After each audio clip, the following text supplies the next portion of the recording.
You ever get a phone call at 3:14 a.m. that flips your whole world upside down? Yeah, that happened to me, and let me tell you, there's nothing quite like being accused of coming home too early to your own house. My phone was screaming like a fire alarm, rattling everything on the nightstand, and for a second I thought maybe the world was ending or the cat had finally learned how to order takeout. But nope, just the homeowners association calling me in the dead of night, chirpy as a morning dove on caffeine. Good morning, Kate, and this is Carmela from the association. We noticed your garage camera went live. Did you just enter the home? It took me a beat to realize someone besides me had been keeping tabs on my security camera. I was standing in the entryway, still in my crumpled airport clothes and mismatched socks. A gym bag in one hand, a sack of airport pretzels in the other, suddenly feeling like my hallway was a submarine, airtight and watched from all sides. Yeah, I just got back from the airport, I managed. Why is the association calling me at 3 in the morning? You ever notice how some people can scold you and sound polite at the same time?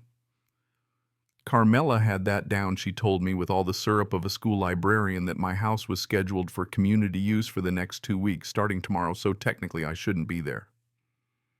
Some incoming family was set to take possession in the afternoon as if my home was a FedEx package, not, my sanctuary.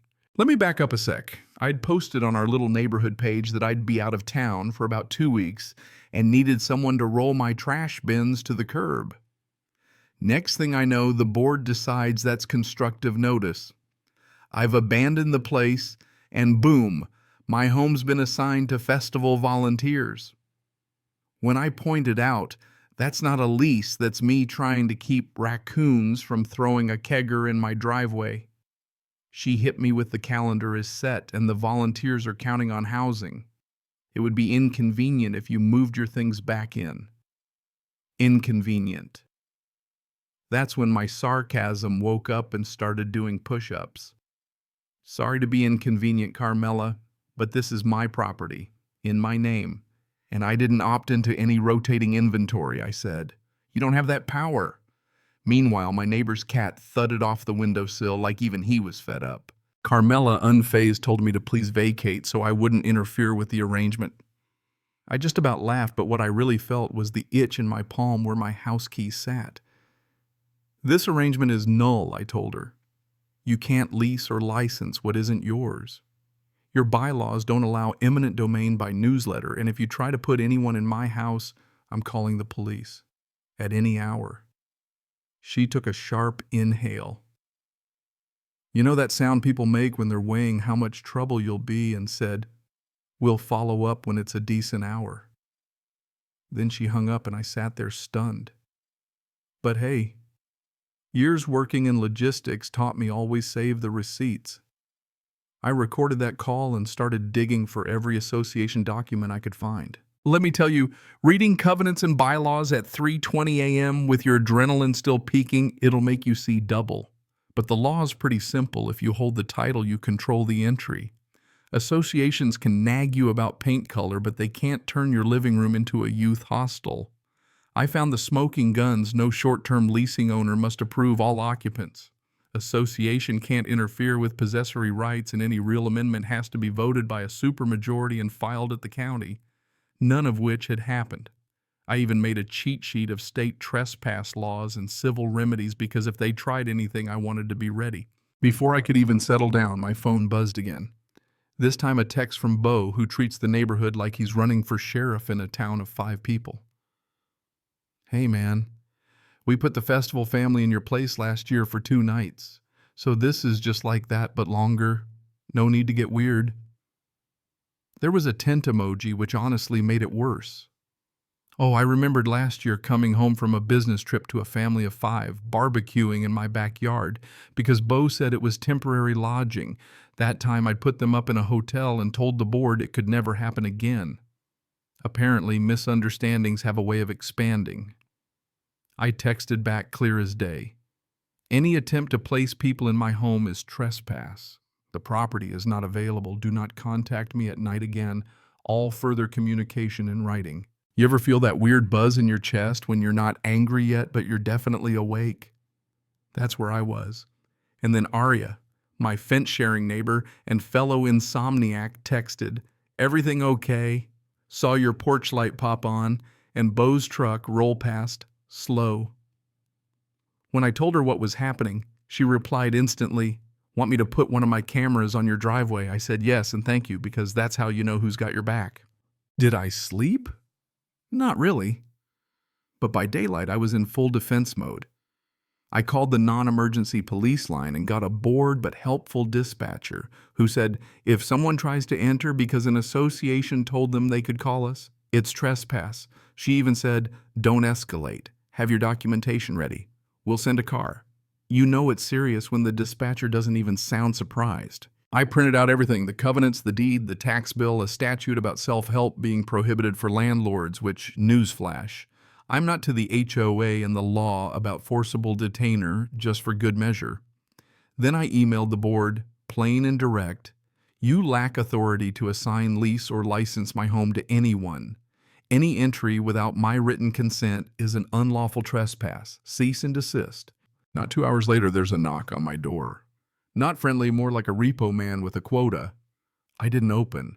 Who is it I called through the intercom? It's Mitch. Mitch is the HOA's compliance officer, a guy who takes his clipboard way too seriously. We need to walk the unit and verify it's ready. It's not a unit, I said it's my home. And it's not being lent out. He insisted board already approved. We need the master key. There is no master key to my house, I shot back. He actually tried to say they'd voted to collect duplicates, which I declined to provide. Open the door, man. Don't make this ugly. I told him, what you're trying to do is already ugly.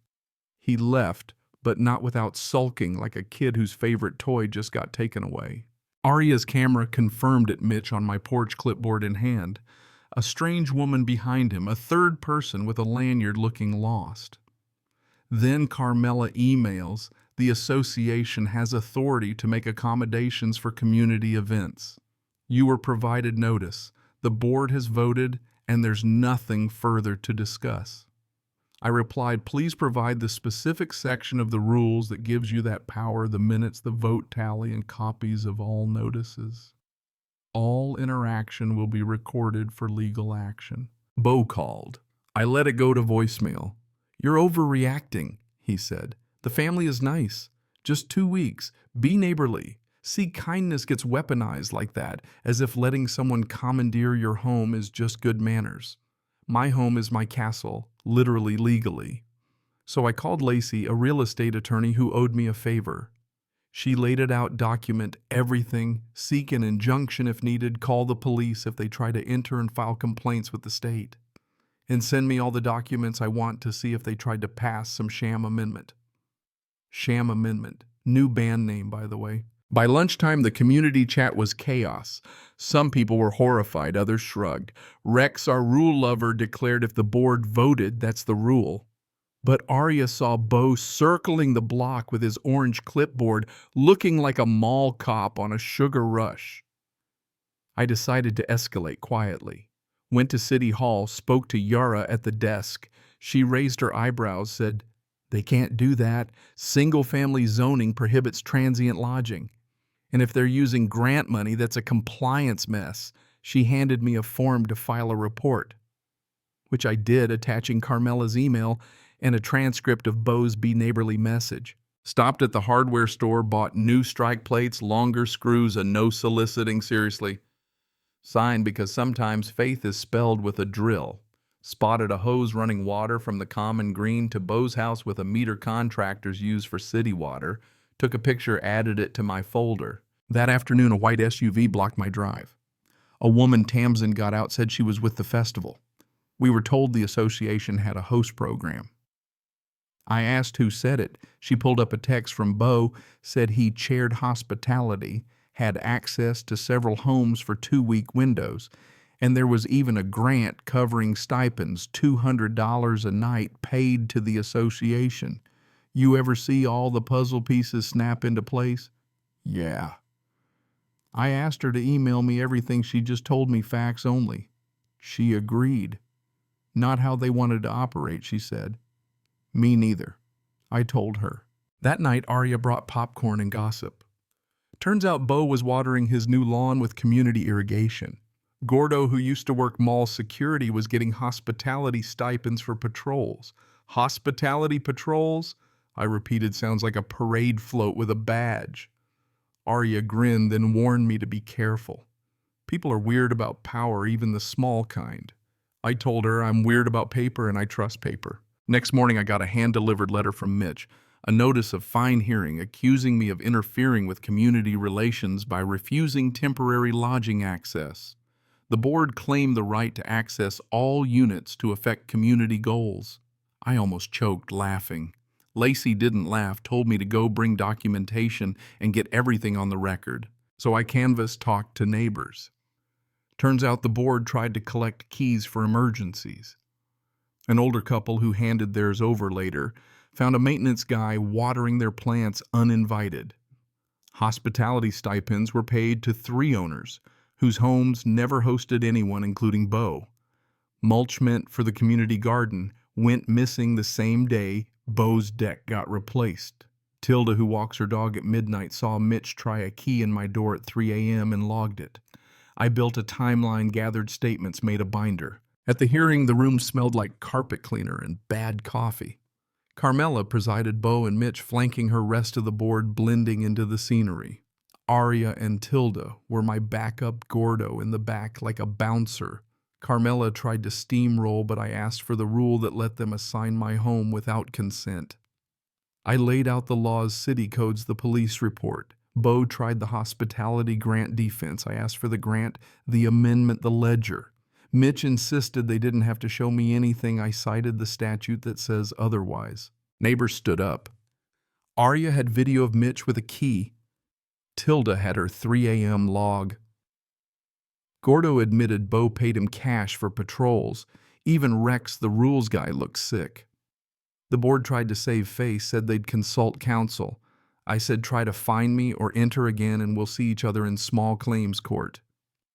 Or you can do your job, mow grass, fix lights, stop trespass. The next day, the property manager suspended the program and halted third-party placements. But I demanded a records inspection. What I found, $1 and $400 to a P.O. box, LLC, $800 in stipends to Bo Mitch, and a woman out of state. No owner consents a grant draft promising in-kind lodging, a memo calling it our little shortcut. Bo's deck, coded as park equipment, water bills tripled. I sent everything to the owners, the call, the attempted entry, the payments, the city citations. We held a recall. The board lawyer tried to stall, but Lacey read the clause allowing removal by majority. The ballots went out. Carmela, Bo, and Mitch were ousted. The city fined the association $2,000. The leftover hospitality money became the legal reserve. Former board members had to pay back the stipends. Bo returned the deck funds, the irrigation splitter got tagged, the festival paused cooperation, and the city added a consent requirement for event housing. The new board's phone now says after 9 p.m. office closed. For emergencies, call 911. So if your association ever gets creative with your home, do 3 things. Write everything down, use the boring institutions, and ask your quiet neighbors for help. Do that, and even a 3:14 a.m. phone call turns into the simple, satisfying click of your own lock and finally a good night's sleep. Now let me ask you, where do you stand on what's neighborly versus what's just plain wrong? Drop your thoughts below. Tell me if you've ever had to defend your castle, or if your HOA's ever tried to pull a fast one. Don't forget to share your own stories and hit that like, because justice starts with one locked door and a whole lot of backup from folks like you.